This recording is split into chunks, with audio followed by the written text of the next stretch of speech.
bộ một bộ này như thế này. Thế đồn nhau nhé. Nhặt nghe. Nhật đâu trình tự à?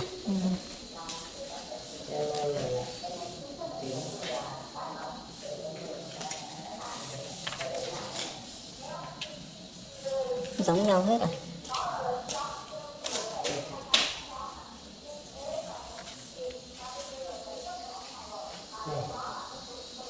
Cứ để điện thoại cho mình đặt cái này trừ cái này xem cái nào mới một tờ thì lấy một tờ này đấy trong cái chuyện này cái này xem chỗ nào có chơi chữ ký có này làm này xong đúng nó dùng một bộ này xong có Lấy không? Cả hai à? nhưng mà cái này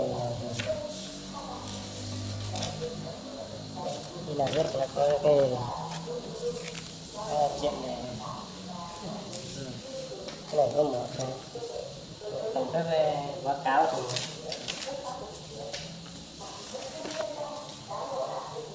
khi nào xem đến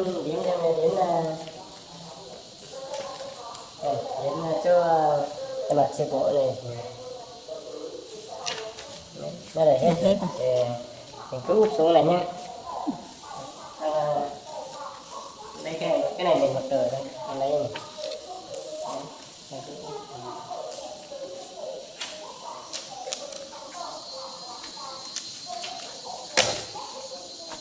Bây giờ lấy tiền này Đây cùng lấy một tờ rồi. lấy ít này. Em hiểu rồi. Đánh đi chỗ này. Sau cái phần này rồi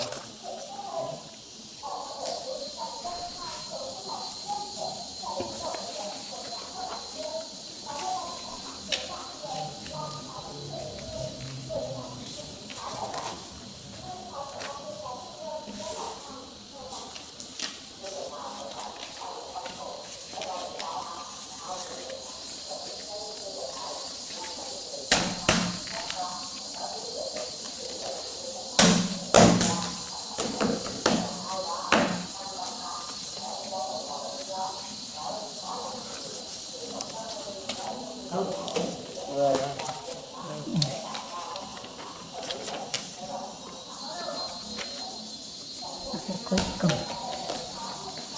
cái này.